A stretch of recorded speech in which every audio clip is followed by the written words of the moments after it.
எனக்கு ரொம்ப சந்தோஷமா இருக்குது உங்க மத்தியில் ஆண்டோடைய வார்த்தை கொடுக்கும்படி. சங்கீதம் 115:12 வேதவசனத்தை நாம் வாசிக்க போகிறோம். சங்கீதம் 115:12. கர்த்தர் நம்மை நினைத்திருக்கிறார், அவர் நம்மை ஆசீர்வதிப்பார். அல்லேலூயா. அவர் இஸ்ரவேல் வீட்டாரையும் ஆரோன் வீட்டாரையும் அவர் ஆசீர்வதிப்பார். இன்னைக்கு ஆண்டவர் உங்களை பார்த்து சொல்லுகிறார், நான் உங்களை நினைத்திருக்கிறேன், ஆகையால் உங்களை ஆசீர்வதிக்கிறேன். நான் உங்களை நினைத்திருக்கிறேன், ஆகையால் உங்களை ஆசீர்வதிக்கிறேன். ஆதிகாமத்தில் தேவன் இந்த வானத்தையும் பூமியும் 9 முறை எழுதியிருக்கின்றது. God spoke. தேவன் தம்முடைய வார்த்தையை பேசினாரா, உருவாக்கப்பட்டதா. ஆனால் உங்களையும் என்னையும் தான் அவர் தன்னுடைய கரத்தினால வணைந்து தம்முடைய சுவாசத்தை கொடுத்து ஜீவனை கொடுத்து நம்மை மனிதர்களாக மாற்றினாரா. அப்போ உங்களுக்கும் எனக்கும் தேவையான அத்தனை ஆசீர்வாதங்களும் அத்தனை காரியங்களையும் தேவன் ஏற்கனவே ஆயத்தப்படுத்தி வைத்து விட்டார். அதுக்கு அப்புறம் தான் உங்களையும் என்னையும் சிருஷ்டித்தார். இந்த காலை நேரத்தில் உங்களுக்கு நான் ஒன்று சொல்லுகிறேன். நம்முடைய வாழ்க்கையில் இருக்கிற ப்ரையாரிட்டி அவராக இருந்தால் எல்லாவற்றையும் நம்ம சுதந்திரிக்க ஏதுவாக இருக்கும். ஹல்லேலூயா. அவரை விட்டு தூரம் போகும்போது, அவரை விட்டு விலகும் போது நமக்கு தாமதங்கள் ஏற்படுகின்றது. ஆனால் இன்றைக்கு ஆண்டவர் உங்களை பார்த்து சொல்லுகிறார், நான் உன்னை நினைத்திருக்கிறேன், நான் உங்களை ஆசீர்வதிப்பேன். ஹல்லேலூயா. எத்தனையோ பேர் வீட்டில் நல்லா ரெஸ்ட் எடுத்துட்டு படம் பார்த்துட்டு நியூஸ் பார்த்துட்டு உலக காரியத்துக்கு எல்லாம் இருக்கிறார்கள். ஆனால் நீங்கள் ஆண்டவரை தேடி அவருடைய ஆலயத்தில் நன்றி சொல்லும்படி வந்திருக்கிற உங்களுக்கு ஆண்டவர் சொல்லுகிறார், நான் உங்களை நினைத்திருக்கிறேன், நான் உங்களை ஆசீர்வதிப்பேன். ஹல்லேலூயா. நான் உங்களை நினைத்திருக்கிறேன், நான் உங்களை ஆசீர்வதிப்பேன். தாயின் கருவிலே உங்களை நான் தெரிந்து கொண்டேனா. உங்களை தெரிந்து கொள்ளுகிற தேவன். சிருஷ்டிப்புக்கு முன்பதாகவே நீங்கள் அவருடைய நினைவில் இருக்கிறீங்களா? அப்போ அவ்வளோ விலையேற பெற்ற உங்களை அவர் ஆசீர்வதிக்காமல் வேற யாரை ஆசீர்வதிப்பாரா? அல்லேலூயா. உங்களை குறித்து தான் சொல்லுகிறேன். இந்த மலேசியா தேசத்தில் கர்த்தர் உங்களை நிச்சயமாய் ஆசீர்வதிப்பார். உங்கள் வாழ்க்கை வெறுமையாக இருக்காது. அவர் என்னெல்லாம் உங்கள் வாழ்க்கையில் செய்யணும்னு தீர்மானித்தாரோ அத்தனையும் அவர் செய்து முடிக்க வல்லவராக இருக்கிறார். அழைத்த தேவன் உண்மை உள்ள. 1 தெசலோனிக்கர் 5:24 அழைத்த தேவன் உண்மை உள்ளவர், நிச்சயமாய் நிறைவேற்றி முடிப்பார். இந்த காலை நேரத்தில் உங்களை நான் பார்த்து சொல்லுகிறேன், உங்களை அழைத்த தேவன் உண்மை உள்ளவராக இருக்கிறபடியே உங்கள் வாழ்க்கைக்கு தேவையான அத்தனை ஆசீர்வாதங்களும் அவர் கொடுக்க வல்லவராக இருக்கிறார். இந்த உண்மை உள்ளவர் என்ற பதத்தை, இந்த உண்மை உள்ளவர் என்ற பேரை நீங்க தியானிக்க உங்க ஆண்டவர் எவ்வளவு உங்க மேல அன்பா இருக்கிறார் என்று சொல்லி நீங்க சர்வசாதாரணமாய் புரிந்து கொள்ள வேண்டும். ஏனென்றால் தேவனை ஒவ்வொரு நாமத்தில் அழைக்கப்படுறோம். எலோஹீம் சிருஷ்டிகர்த்தா, யெகோவா ராஃபா எனக்கு சுகம் தருகிற தேவன். சங்கீதம் 9:10 சொல்லுகிறது, those who know my name they will put their trust on me. என் நாமத்தை அறிந்தவர்கள் அவர்கள் என் மேல் நம்பிக்கையா இருப்பார்களா. those who know their name. அப்போ ஒரு நாமம் இந்த உலகத்தில் விடுவிக்கிற ஒரு நாமம். இயேசு என்ற நாமம் உங்களுக்காக சிலுவையில் சுமந்து ரத்தத்தை கொடுத்து உங்களை மீட்டு எடுத்த நாமம். அல்லேலூயா. ஆனால் இந்த நாட்களில் நான் உண்மை உள்ளவர் என்ற பெயரை நான் தியானித்து கொண்டு இருக்கிறேன். உண்மை உள்ளவர் என்றால் ஹீப்ரூவில் பேர் எழுதியிருக்குது எல் ஹெனா ஏமா. தலைமுறைக்கு உடன்படிக்கை காக்கிற தேவன் அவர். அல்லேலூயா. இன்னைக்கு எனக்கு செய்திக்கு ஆதாரமாக உபாகமம் 7:9 நான் தியானித்து உங்களுக்கு அதிலிருந்து சில வார்த்தைகளை கொடுக்க விரும்புகிறேன். உபாகமம் 7 யாராவது ஒருத்தர் வாசிங்களேன். ஆகையால் உன் தேவனாகிய கர்த்தரே தேவன் என்றும் தம்மில் அன்பு கூர்ந்து தமது கற்பனைகளை கை கொள்ளுகிறவர்களுக்கு அவர் 1000 தலைமுறை மட்டும் உடன்படிக்கையையும் தயவையும் காக்கிற உண்மையுள்ள தேவன் என்றும். அவர் 1000 தலைமுறைக்கு உடன்படிக்கையும் தயவையும் காக்கிற உண்மை உள்ள தேவன் என்று எழுதியிருக்கின்றதா. எவ்வளவு தலைமுறைக்கு? 1000 தலைமுறைக்கு. தலைமுறை தான். உடன்படிக்கையும் தயவையும் காக்கிற தேவன். உங்கள் தாயின் கருவில் எதுக்கு உங்களை தெரிந்து கொண்டாரா? உங்க கூட ஒரு உடன்படிக்கை செஞ்சிருக்கிறாரா? அந்த உடன்படிக்கை நிமித்தம் உங்களை எதுக்காக டிசைன் பண்ணியிருக்கிறாரோ அந்த நோக்கத்தை நிறைவேற்ற வரைக்கும் அந்த தயவு அதை பாதுகாத்து கொண்டிருக்கின்றதா. உங்களை தேவன் உருவாக்கின நோக்கத்தை நிறைவேற்றும்படி, அதுக்கு அலைனா நடக்கும்படி அந்த உடன்படிக்கை, அந்த தயவு உங்களை அந்த டெஸ்டினிக்கு நேராக கொண்டு போகின்றதா. தலைமுறைக்கு உண்மையும் தயவையும் காக்கிற உண்மை உள்ள தேவனா இருக்கிறாரா. இந்த உலகம் நிலையற்ற உலகங்க. நேற்று இருந்தவர்கள் நம்ம கூட இன்னைக்கு இல்லை. நேற்று நம்ம குறித்து மேன்மை பாராட்டி பயங்கரமா இருப்ப அதெல்லாம் சொன்னவங்க இன்னைக்கு இல்லை, காணாமல் போனார்கள். அதற்காக அவர்களை குற்றம் சொல்ல வேண்டாம். ஆனால் இன்றைக்கு இல்லை. ஆனால் உண்மை உள்ள தேவன் இன்றைக்கும் என்னோடு கூட வருகிறார். அல்லேலூயா. உடன்படிக்கை செய்கிற தேவன். அவர் ஒரு மனிதன்ட்ட உடன்படிக்கை செஞ்சுட்டா அவர் மீறவே மாட்டார். அவர் ஆபிரகாமோட உடன்படிக்கை பண்ணார், ஈசாக்கோட உடன்படிக்கை பண்ணார், தாவீதோடு கூட பண்ணார், யாக்கோபோடு கூட பண்ணார். அவர் உடன்படிக்கை செஞ்சுட்டா அந்த டெஸ்டினிக்கு நேராக கொண்டு போவார். நான் விசுவாசிக்கிறேன், இந்த சபையை எதற்காக அவர் உடன்படிக்கை செய்தாரோ அந்த உடன்படிக்கை இன்னைக்கும் அதை காக்க அவர் உண்மை உள்ள தேவனா இருக்கிறார்.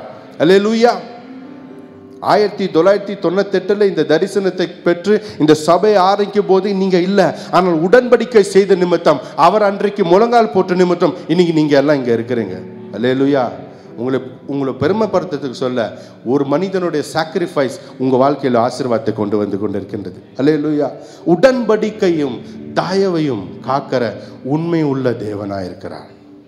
அப்படி என்றால் அந்த உண்மை உள்ள தேவன் உங்க வாழ்க்கையில் என்னெல்லாம் பேசியிருக்கிறாரோ அத்தனை ஆசீர்வாதத்தை உங்களுக்கு கொடுக்க அவர் வல்லவராக இருக்கிறார். சத்ருவாகிய சாத்தான் எப்பொழுதும் நம்ம வாழ்க்கையில பொய்யை பேசி கொண்டிருப்பான். அவன் சொல்லுவான், உன்னால வாழ முடியாது, உன்னால ஜெயிக்க முடியாது, இந்த உலகத்துல நீ வெறுமையா இருக்கிற, எதுவுமே இல்லைன்னு சொல்லி தான் அவன் நம்மளுக்கு சொல்லுவான். ஆனா இன்னைக்கு நீங்களும் நானும் அந்த உண்மை உள்ள தேவனுடைய பேரை தியானிக்கிறோம். எல் ஹெனா எமான், உண்மை உள்ள தேவன்.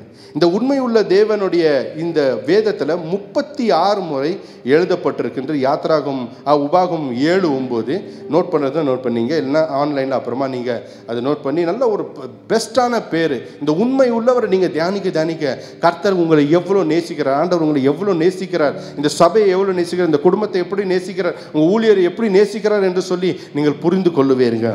ஸோ உபாகமும் 7:9 இந்த உண்மை உள்ளவர் குறித்து எழுதியிருக்குது. சங்கீதம் 36:5 எழுதியிருக்கின்றது. சங்கீதம் 40:10, சங்கீதம் 89:1, 2, 89:5, 8, 24, 33 பல முறை பல காரியங்கள் இதில் உண்மை உள்ளவர் என்று சொல்லி எழுதியிருக்கின்றது. நீங்களும் நானும் ஆராதிக்கிற அந்த தேவன் தலைமுறைக்கு உண்மையும் தயவையும் காக்கிற உண்மை உள்ள தேவனா இருக்கிறார். இந்த உலகமானது பாவத்தில் சிக்குண்டு போகும்போது தேவன் ஜலப்பிரளயத்தை அனுப்பி இந்த உலகத்தை அழிக்கணும் என்று சொல்லி தீர்மானித்தார். நோவாவை அழைத்து, நீ ஒரு பேழையை கட்டுப்பா, நீயும் உன் குடும்பம் மட்டும் இருக்கட்டும் என்று சொல்லி, மற்ற மிருக ஜீவன்கள் இருக்கட்டும் சொல்லி இந்த உலகத்தை தண்ணீரால் அழித்தார். ஆனால் அதே தேவன், அழித்த தேவன் வருத்தப்பட்டாரு. அப்புறம் ஒரு உடன்படிக்கை செய்தார், இனிமேட்டு இந்த உலகத்தை நான் தண்ணீரால் அழிக்க மாட்டேன் என்று சொல்லி இன்னி வரைக்கும் அந்த வாக்குத்தத்தத்தை நிறைவேற்றி கொண்டிருக்கிறார். அவர் செய்த அந்த உடன்படிக்கை. எவ்வளோ மழைகள் வருது, மழை அதிகமாக வர நேரத்தில் எல்லாம் அந்த வானவில் வந்துடும். அந்த வானவில் வந்துட்டால் நம்மளுக்கு ஒன்று தெரியும், ரெயின்போ. இதுக்கப்புறம் மழை வராது, மழை நின்றோன்னு. தேவன் செய்த அந்த உடன்படிக்கை தலைமுறைக்கு அவர் உண்மையும் தயவை காக்கிற உண்மை உள்ள தேவன் என்று இருக்கின்றதான். இன்னைக்கு நான் உங்களை பார்த்து சொல்லுகிறேன், தேவன் இந்த சபையில் உங்களை கொண்டு வந்திருக்கிறார் என்றால் உங்களை கொண்டு என்ன செய்ய வேண்டும் என்று தீர்மானித்தாரோ அதை செய்தே முடிப்பார். அதை செய்யறதுக்கு அவருடைய தயவு அதை காக்க வல்லவராக இருக்கின்றதான். உண்மை உள்ள தேவன்க.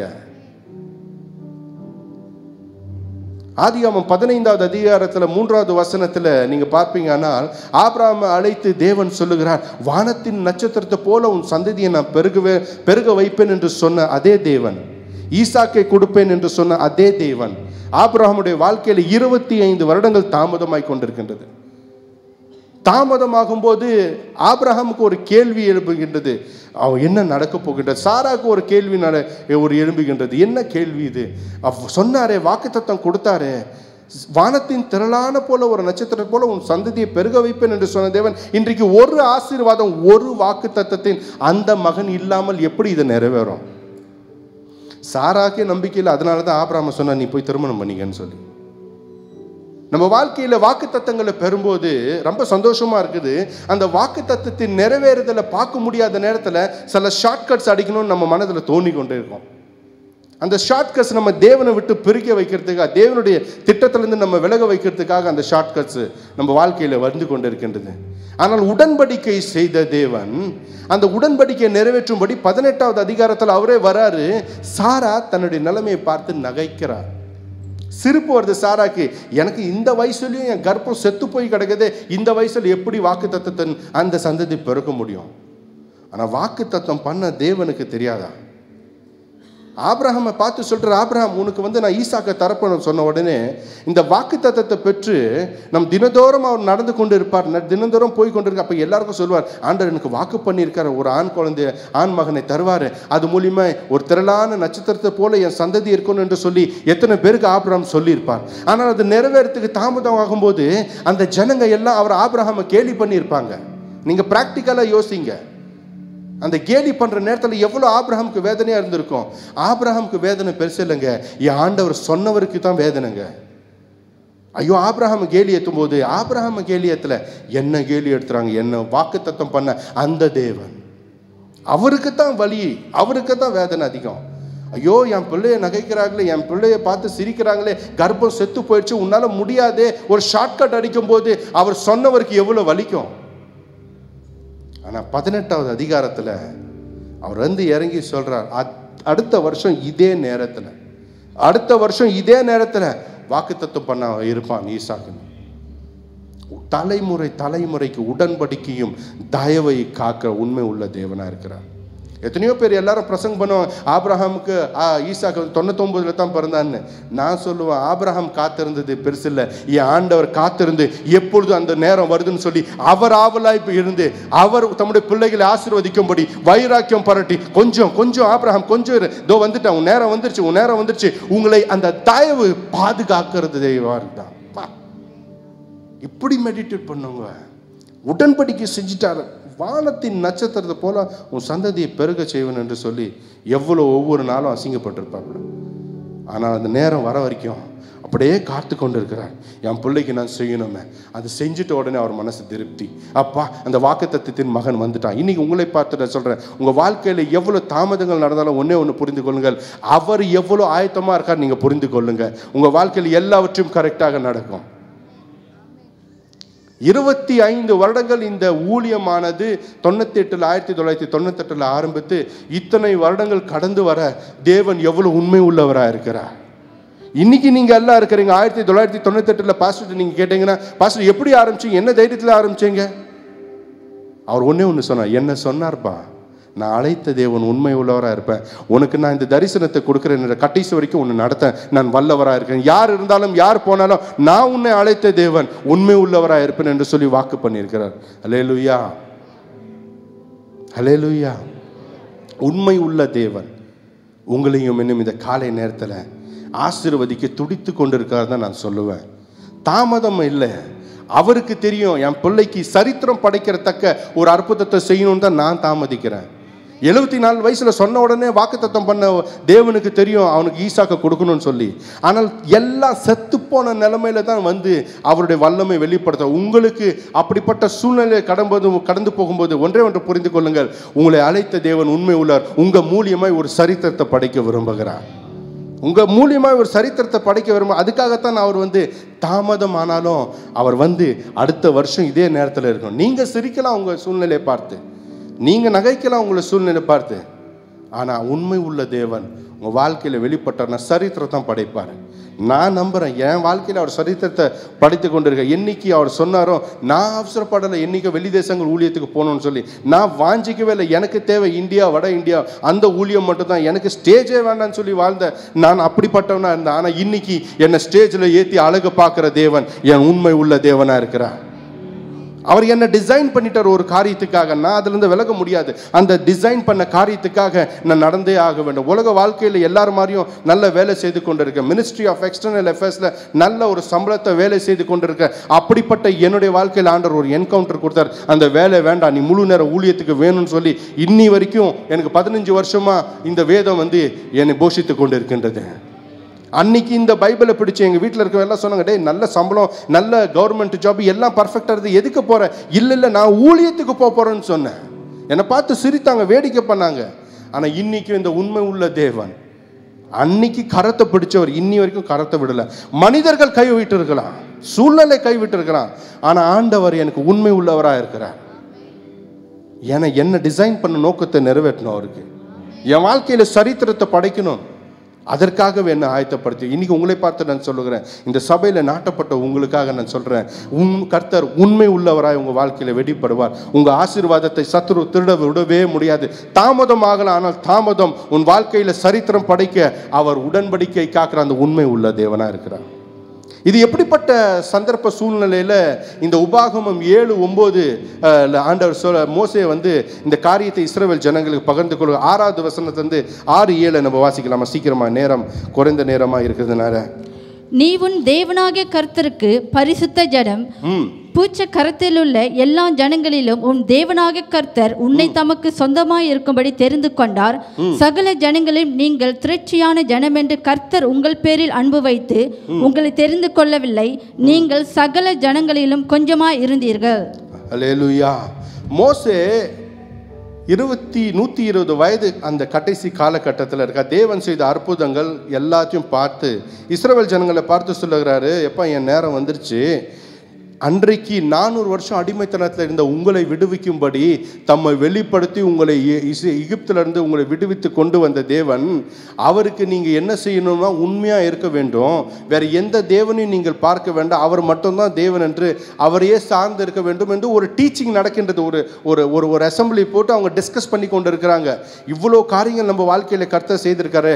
அடிமைத்தனத்தில் இருந்த நம்மளை 10 வாதைகளை அனுப்பி எல்லாத்தையும் நம்ம விடுவித்து கொண்டு வந்த தேவன் உண்மை உள்ளவராக இருக்கார் என்று சொல்லி அங்கே ஒரு காரியத்தை ஷேர் பண்ணுறாரு. அப்போ ஷேர் பண்ணுற நேரத்தில் தான் அவர் சொல்கிறாரு, உங்களை விடுவித்த நோக்கம் நீங்கள் எது வேணாலும் நினைக்கலாம், ஆனால் உங்களை பரிசுத்த ஜனம்னு சொல்லி சொந்த ஜனம் என்று சொல்லி அவர் தெரிந்து கொண்டாராம்.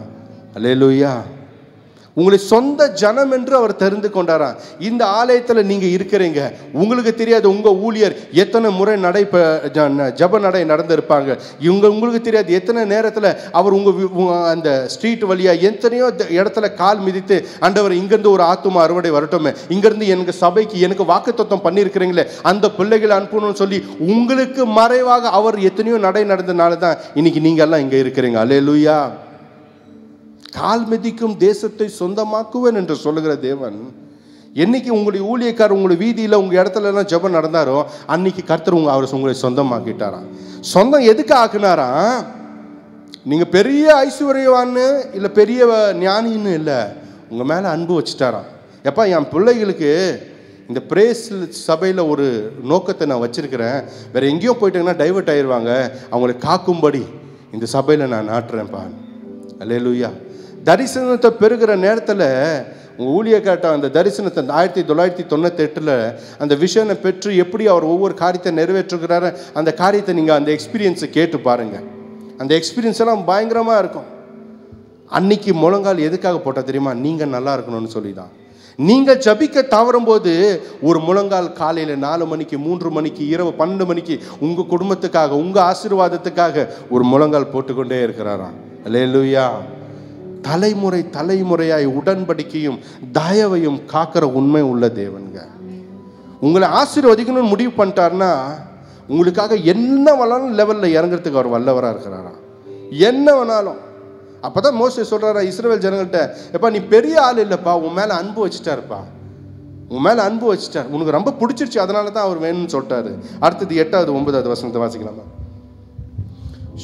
கர்த்தர் உங்களில் அன்பு குந்தினாலும் உங்கள் பிதாக்களுக்கு ஆணையிட்ட காக்க வேண்டும் என்பதினாலும் கர்த்தர் பலத்த கையினால் உங்களுக்கு புறப்பட பண்ணின அடிமைத்தன வீராகிய எகிப்தின் என்றும் அதன் ராஜாவான பார்வோனின் கையின் என்றும் உங்களை மீட்டுக் கொண்டார். அல்லேலூயா. அடிமைத்தனத்தை இந்த வீடாகிய எகிப்து, பார்வோன் ராஜா, இந்த உலகம் ஒரு அடிமைத்தனத்தில் ஜனங்களை கொண்டு போய் கொண்டிருக்கின்றது. இந்த ஃபோன், இன்ஸ்டாகிராம் எல்லாமே ஒரு அடிமைத்தனத்தில் போய் கொண்டிருக்குது. இன்றைக்கி பிள்ளைகளுடைய லைஃப்பில் அவங்க எந்த லெவலில் இருக்கிறாங்க நம்மளால் கணிக்க முடியாது. ஒரு அடிமைத்தனம், ஒரு மாய வலை இந்த எல்லா உலகத்தில் அடிமைப்படுத்தி கொண்டிருக்கின்றது. ஆனால் பலிபீடத்திலிருந்து புறப்படுகிற வார்த்தை உங்களை புடமிட்டு கொண்டே உங்களை பரிசுத்தப்படுத்தி கொண்டு இருக்கின்றது. அல்லேலூயா. அல்லேலூயா. உங்களை பரிசுத்தப்படுத்தி கொண்டே இருக்கின்றது. உலகத்தின் அடிமைத்தனத்தை அந்த சங்கிலிகள் உங்களை கட்டி வைக்கணும்னு நினைக்கும் போது இந்த பலிபீடத்திலிருந்து புறப்படுகிற வார்த்தை, உங்க ஊழியர் மூலியமாக புறப்படுகிற வார்த்தை, அந்த சங்கிலிகளை அபிஷேகம் நிறைந்த அந்த வார்த்தையினால அந்த நுகம் முறிக்கப்படுகின்றது. உங்களை கட்டி வைக்கணும்னு சத்துரு நினைக்கிற அந்த உலகத்தில், ஆனால் அவன் கட்டி வைக்க முடியல. முற்பிதாக்களுக்கு ஆணையிட்டபடியே ஆபிரகாமுக்கு வாக்குத்தத்தம் பண்ணதுனால அன்னைக்கே அவர் சொல்லிட்டாரு 400 வருஷம் 430 வருஷம் இந்த ஜனங்க அடிமைத்தனத்தில் இருப்பாங்கன்னு சொல்லி. உங்க ஊழியக்காரருக்கு இந்த தரிசனத்தை கொடுத்த போது அவருக்கு வாக்கு பண்ணதுனால நீங்க இங்க இருக்கிறீங்க. அல்லேலூயா, அல்லேலூயா. அவருக்கு வாக்கு பண்ணினபடியே நீங்க இங்க இருக்கிறீங்க இந்த காலை நேரத்தில்.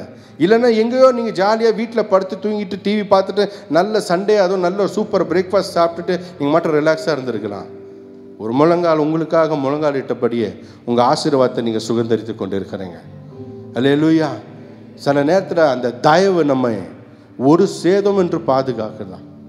கொரோனா காலகட்டத்தில் எல்லாம் மரணத்தின் ஓலங்கள் முழு தேசமே மூடப்பட்டது. யாருக்குமே தெரியாது எப்போ யாருடைய மரணம் வரணும். அந்த நேரத்தில் நான் பாம்பேலேருந்து உடனே சென்னைக்கு போயிட்டேன். சென்னைக்கு போயிட்டு அங்கே எங்கள் ரூவா டீமோடு இணைந்து நாங்கள் உணவுகளை அந்த ஹாஸ்பிட்டலில் கொண்டு போவோம், ஆக்சிஜன் சிலிண்டர்ஸ் கொண்டு போவோம். அப்போ அந்த ஆம்புலன்ஸில் படுத்துன்னு இருக்கிறவங்களுக்கு அடுத்த நிமிஷம் என்ன நம்பிக்கைனே தெரியாதான், எப்போ மறிப்பாங்கன்னே அந்த தெரியவே தெரியாதான். அப்படிப்பட்ட நேரத்தில் நாங்கள் அங்கே எல்லாம் போய் ஊழியத்தை நிறைவேற்றி அவங்களுக்கு ஒரு நம்பிக்கை கொடுத்துட்டு வரோமா. ஏன்னா எங்களுக்குள்ளே இருக்கிற கிறிஸ்து ஜீவனை கொடுக்குற தேவன், எங்களுக்குள்ள இருக்கிற அந்த கிறிஸ்துவின் ஜீவன் அதை மற்றவங்களுடைய உயிர்ப்பிக்கும். அல்லேலூயா.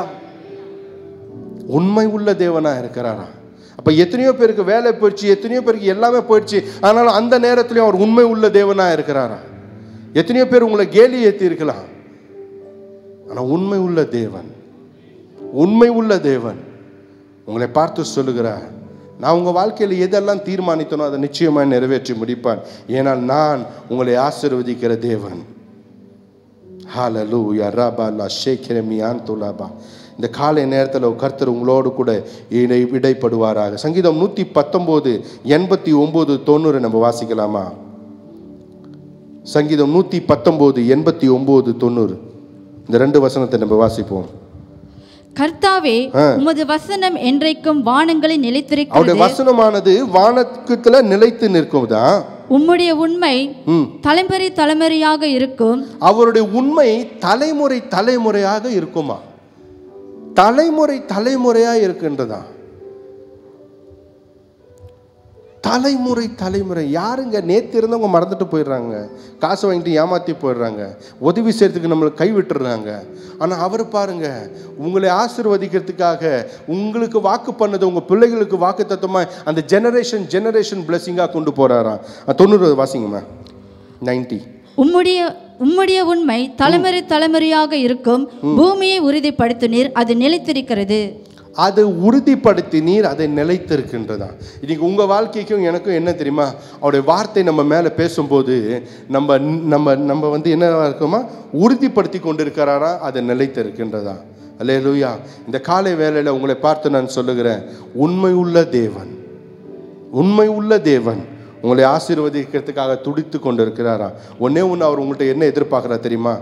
இந்த உபாகம் 7ஆம் அதிகாரத்தில் 9வது வசனத்தில் ஆரம்பத்தில் அந்த 2 லைன் தான் படிங்களா. உபாகம் 7:9. ஆகையால் உன் தேவனாய கர்த்தரே தேவன் என்றும் தம்மில் அன்பு கூர்ந்து தமது கற்பனைகளை கைக்கொள்ளுகிறவர்களுக்கு. ஆகையால் உன் தேவனாகிய கர்த்தர் தேவன் என்றும் அன்பு கூர்ந்து தமது கற்பனைகளை கை கொள்ளுகளுக்கு அவர் 1000 தலை. 2 காரியம். அவர் தான் தேவாதி தேவன், அவரை தான் நம்ப வேண்டும். 2வது அவருடைய கற்பனைகளை, இந்த வேதத்தை முழுதுவாக நீங்கள் வாசிக்க வேண்டும். இந்த வேதத்தின் பிரகாரமாக உங்கள் வாழும்போது உங்களுக்கு ஒரே ஒரு 100% 1000 எவ்வளோ வேணாலும் நீங்கள் அஷூரன்ஸ் எடுத்துங்க, தலைமுறை தலைமுறைக்கு அவர் சொல்லிட்டார்னா அதை செஞ்சு முடிச்சிருவார். அல்லேலூயா. இந்த காலை நேரத்தில் ஒரே ஒன்று சொல்கிறேன், இந்த உலகத்தில் எந்த கவர்மெண்ட்டும் நம்பி சொல்லாது, எந்த மனிதர்களும் சொல்ல முடியாது. ஆனால் உண்மை உள்ள தேவன் தான் உடன்படிக்கையும் தயவையும் காக்கிற உண்மை உள்ள தேவன்.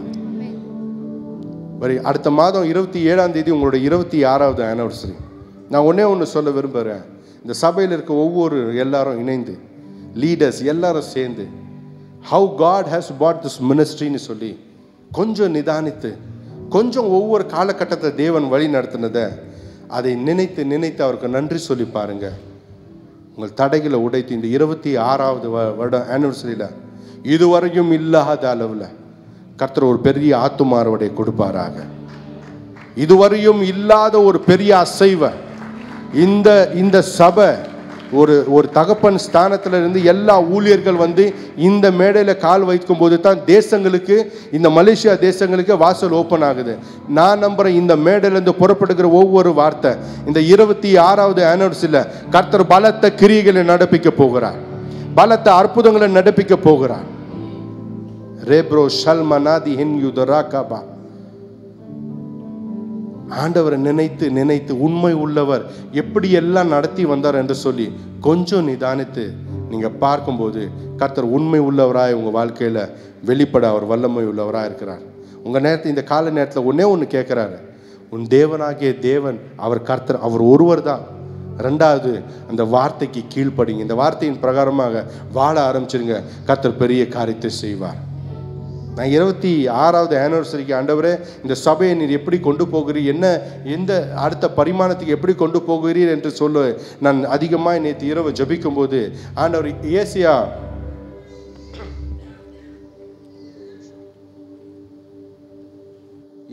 43வது அதிகாரம் 4வது வசனத்தை ஆண்டவர் இந்த சபைக்கும் இந்த ஊழியருக்கும் உங்களுக்கும் கொடுத்திருக்கிறார். அதை எடுத்து வாசிக்கலாம். ஏசியா 43:4வது வசனம்.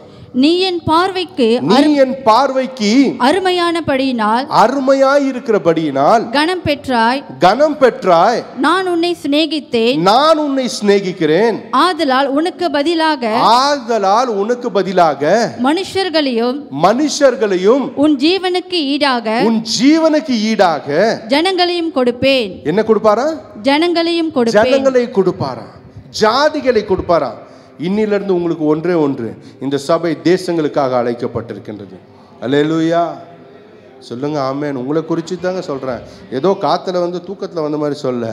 நான் ஆண்டவர் எனக்கு சொன்னார், அவர் உங்கள் ஊழியரை சிநேகித்தபடியார் அவருடைய ஜீவன் இத்தனை நாட்கள் அவர் பிரயாசப்பட்டு ஊழியர் செய்கிறதுக்கு ஆண்டவர் ரிவார்டு என்ன கொடுக்க போகிறாருங்க?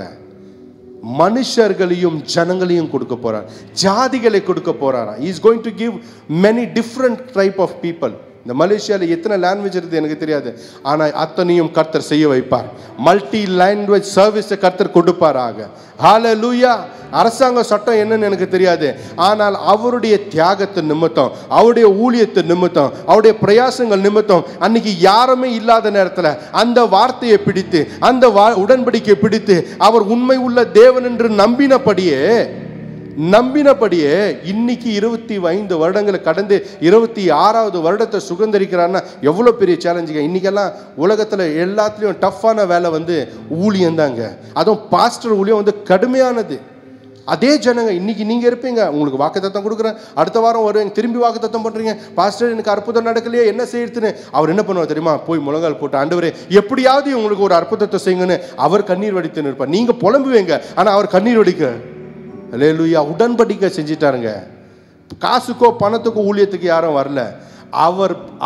அவர் உண்மை உள்ளவர் எனக்கு தெரிஞ்சிச்சுன்னா நான் எல்லாத்தையும் செய்யறதுக்கு அவருக்கு தியாகமா இருப்பேன். நேற்று இரவு ஒரு சகோதரன் சந்தித்தேன். அந்த சகோதரன் வந்து இந்து பேக்ரவுண்ட் தான், இந்தியாவில் இருந்தார். அவர் சொன்னார், எனக்கு ஆண்டவர் வந்து எனக்கு ஸ்ரீலங்காவில் இருக்கும்போது கொரோனா நேரத்தில் எனக்கு அவர் ஒரு தரிசனமாகி ஒரு கையில் காமிச்சார். 68 ஆயிடுச்சு எனக்கு ஆக்சிஜன் லெவலு. திடீர்னு பார்த்தா எல்லாரும் என் வீட்டில் சொல்லிட்டாங்க, இனி உன் நிலைமை சரி வேலைக்கு ஆகாதுன்னு சொல்லி தள்ளி விட்டாங்க. அந்த நேரத்தில் ஆண்டவர் தம்முடைய கரத்தை காமிச்சார். மறுநாள் காலையில் பார்த்தீங்கன்னா 98 ஆக்சிஜன் லெவல் காமிச்சுது. ஜீவனோடு வந்துட்டேன், ஆனால் எனக்கு வேலை போயிடுச்சு, எல்லாம் போயிடுச்சு. இந்த மலேசியாவில் வந்த வேலை போயிடுச்சு, ஆனால் திரும்பி ஆண்டவர் என்னை தூக்கி இன்னைக்கு எல்லா ராஜாக்கள் மத்தியில் உட்கார வச்சுக்கிறாருன்னா அவர் உண்மை. நான் இன்னி வரைக்கும் மதம் மாறல, ஆனால் அவருடைய அன்புக்கு ஈடாக வேற எதுவும் இல்லை. தாராக அழுது கொண்டு இருக்காரா. நம்முடைய ஆண்டவர் உண்மை உள்ள தேவன்க. உங்களுடைய ஆசீர்வாதத்துக்காக ஒரு தகப்பனை ஏற்படுத்தி வச்சிருக்கிறார், ஒரு குடும்பத்தை ஏற்படுத்தி வைக்க. அவங்களுடைய சாக்ரிஃபைஸ் நிமித்தம் தான் நீங்கள் இந்த இடத்துல இருக்கிறீங்க. ஆகையினால இந்த காலை நேரத்தில் உங்களை பார்த்து சொல்லுகிறேன், இந்த 26வது ஆனிவர்சரியை ஒரு வேற பரிமாணத்தில் கர்த்தர் கொண்டு போக போகிறார். All the sacrifices which has been under இந்த நாட்களில் நீங்கள் செஞ்சீங்களோ அத்தனைக்கு பலனாக 26வது வருஷத்தில் அவர் மனுஷர்களையும் ஜாதிகளையும் கொடுக்க போறாரு. ஹல்லேலூயா. எல்லாம் எழுந்து நிற்கலாமா? இந்த காலை நேரத்தில் ஒரே ஒரு தீர்மானத்தை பிடிப்போம். ஆண்டவரே, எங்களை அழைத்த தேவன் உண்மை உள்ள தேவன். எங்கள்கிட்ட இருந்து கேட்டது என்ன? நீங்க தான்ப்பா தேவன் என்று. ரெண்டாவது இந்த வார்த்தை, இன்னைக்கு எங்களை அர்ப்பணிக்கிறோம், எங்களை உங்களுடைய சமூகத்தில் கொடுக்குறோம்ப்பா. இந்த சபையில் என்னை நாட்டி வைத்ததுக்காய் ஸ்தோத்திரம். ஆராதனை முடிந்த உடனே எல்லாரும் கிளம்பி போயிடாதீங்க. உங்கள் ஊழியரை பார்த்து கை கொடுத்து காட் பிளஸ் யூன்னு ஒரே ஒரு வார்த்தை சொல்லுங்கள். உங்களை மனதார ஆசீர்வதிக்கிறேன் என்ற ஒரு வார்த்தை சொல்லிட்டு போங்க. எத்தனையோ நாட்கள் உங்களை ஆசீர்வதிக்கிறதுக்கு அவருடைய இருதயம் துடித்தது. ஆனால் ஒன்றே ஒன்று சொல்கிறேன், 25 வருடங்கள் அந்த சாக்ரிஃபைஸ் கொஞ்சம் நினைத்து, நான் ஜபிக்காத நேரத்தில் நீங்கள் முழங்கால் போட்டீங்களே, என் குடும்பத்தின் பாதுகாப்புக்காக நீங்கள் முழங்கால் போட்டு ஜபிச்சிங்களே, அந்த ஜபம் தான் என்னை பாதுகாத்து வைக்கின்றது. அந்த உண்மை உள்ள தேவனை நீங்கள் ருசித்ததுனால தாங்க என் வாழ்க்கையிலையும் ஒரு அன்பு வந்தது. 26வது ஆனிவர்சரி ஒரு சாதாரணமாக ஆனிவர்சரி இருக்கக்கூடாதுங்க. ஒரு ஷிஃப்ட் நடக்கணுங்க. அடுத்த பரிமாணத்தில் நம்ம போனோங்க. இந்த சபையை வேற லெவலில் கொண்டு போகிறதுக்கு இந்த சபை லீடர், இந்த குடும்பத்தில் இருக்க எல்லாரும் வைராக்கியம் பாராட்டி ஆண்டவர்கிட்ட போராடி, நீங்கள் நல்லவர் 25 வருஷம் என்னை நடத்தி வந்தீங்க, 26வது வருஷத்துலேருந்து ஒரு புதிய ஆரம்பத்தை கொடுங்க. ஆண்டவருடைய உண்மை உள்ளவர் என்ற அந்த பதத்தை இன்னும் தியானிங்க. கர்த்தர் பெரிய காரியத்தை செய்வார். கண்களை மூடி அப்படியே ஆண்டவரை நன்றி செலுத்தலாமா? ரெபோலோ ஷல்மனாதி ஹியான் தலாபா.